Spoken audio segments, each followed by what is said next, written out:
So where are we? Where's the conservative decision making that we're doing here?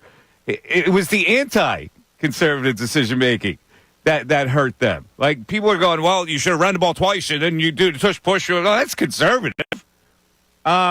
He tried to finish the game with a relatively safe play. Now, don't get me wrong here. I'm an axe man of the first degree. All right? I routinely have the axe cocked for most Philadelphia sports occasions. Like, I have it up here. It's up here. It's always cocked. But I don't swing it down unless it's absolutely necessary. And I'm going, Jesus, they're 1-1. I mean, you might think that they've fallen off the map. I know they have dipped a little in the power rankings, but we don't really know what we're going to bail out after 2 games. They lost the second game of the year. To me, this is a complete overreaction, and I just want to go through some. Like, I'm reading the comments today on a story that had to do with the Eagles. And let me just read. Here are people. What you're saying about the Eagles' loss, okay? And so, all right, here it is. The Eagles going for it on fourth in the first quarter on down and forfeiting the 3-point chip shot and the short thing field goal was a very poor offensive play call in my view. You go for it on fourth down, either when you're ahead or with enough points to cushion or risk it, or must go for it to stay in the game. They've always gone for it. They always go for it. Like, it's the easiest thing to do is pick apart something after the fact because you have the knowledge, right? And now we all looked at that play. Yeah, I take the points. But the analytics now that rule add to a coach's aggressiveness where everybody's going for it on fourth down anymore. Okay, I get it. But, okay, that's one comment. I was at the game, and everybody in Section 201 was going crazy when Sirianni chose to go for it on 4th and 3 rather than kick the field goal. What was he thinking? He was thinking the analytics say go for it. That's what he was thinking. Did we just hatch out of an egg? Like, where has the world gone with NFL football? It goes towards these analytical decisions. And while I would have taken the points too, it's not that outlandish of a decision. So here we go. Now we go with this one here. As in any loss, there were many mistakes and missed opportunities that hurt the team. But as Harry Truman said, the buck stops here. So the guy at the top, Nick, has to take responsibility for the loss. The play calling at the end when the coaches had to be at their very best was really hard to understand. What was so hard to understand about the play? I don't know. Something has happened to me, but I'm going, was it that bad a play call? My God, he catches the ball. It's a first down. You win the game, and everybody is getting the fact that he was aggressive and not conservative here. Let's bring in the gangs here. Bill's here. Ray's here. Bill, am I supporting Nick Sirianni here?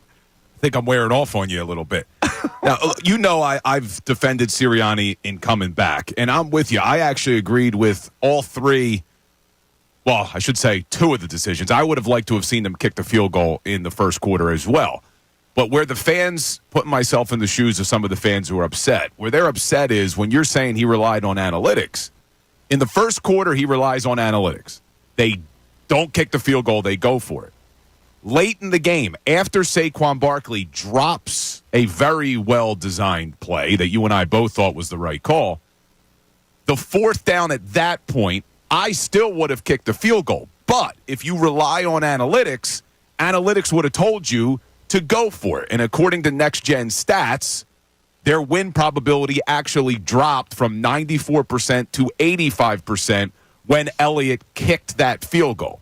So I think where fans are saying, wait a second, if you're going to rely on analytics, rely on analytics. If you're going to be aggressive, be aggressive. And they would have preferred him to go for it after Barkley dropped that. Oh, okay. pass. So 85% is no good. Apparently 85% winning percentage is terrible. I'm like, I get it. It's not 97%. It's still 80-5. And it still puts the game in the hands of your defense. 85. Would you take 85% to win? I would, and I think the field goal was the right move. But for sake of argument, to play devil's advocate, I think what the fans are saying is, when you talk about being aggressive, well, then stay aggressive, is what they wanted. If you're not going to take the points in the first quarter, why take the points in the fourth quarter? I would have kicked the field goal as well. But here's the problem. You say rely on your defense, and we had this conversation yesterday. The microscope is on Nick Sirianni, but we can't lose sight of the fact that the general manager that built this defense 2 years in a row. Go again. You brought him up in the first 8 minutes? Because listen to this. Can we at least breathe before you bring up Howie Roseman? Let me give you some numbers, because I went and dove deep into the Eagles before the show. This defense that sat in the bottom of almost every category last year, that apparently made all these upgrades through 2 weeks, 30th in yards against, 27th in points against, 28th in passing yards against, 25th in rushing yards against, 32nd in yards per carry, 23rd in sacks, 24th in takeaways, 31st in pressure rate. I get your point. The defense is terrible. They're not adequate enough. They didn't pick the right players. All right, that's a down the road conversation. Well, it goes to what you're saying. But here's the real conversation. The real conversation is I don't know yet, and people like. I'm going to. First, this offense is dull and lifeless. The Eagles stink. The secondary stinks. I watched them lose the game to the lowly Falcons in 150 seconds. Jalen is holding the ball way too long again, and the receivers aren't getting open. If there was a better team, they would have sacked them 10 times, not 2. The only thing that kept them in the game was the front line. They stink. What hurts the most? The failed 4x4 play early in the game. Those 4 yards look like 400. Kelsey ain't there, folks. This team stinks. You got to be kidding me. I'm looking at here's Twitter. Ready for this?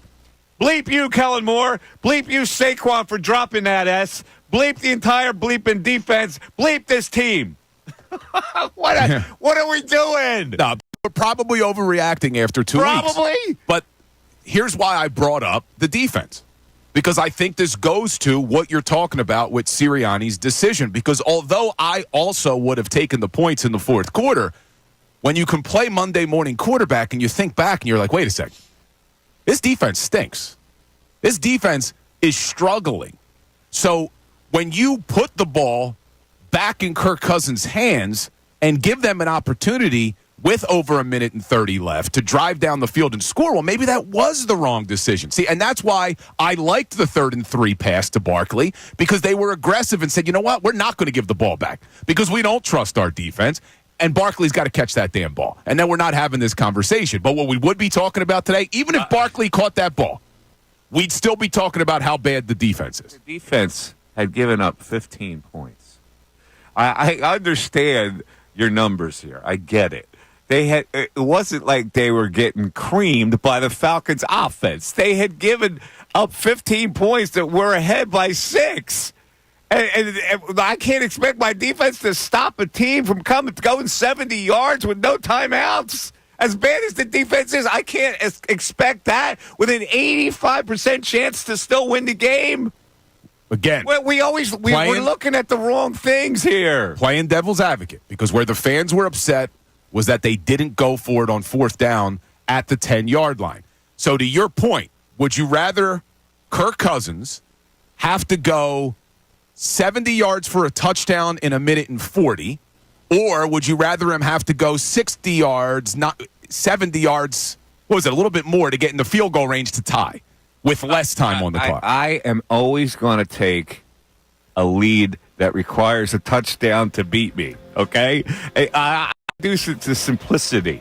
I got a 6-point lead, and my defense has to stop a team from going 70 yards to score a touchdown. And we're looking at this, and we're looking at that, and we're looking at that, and we're looking at this, and everybody said the season's over. They're 1-1.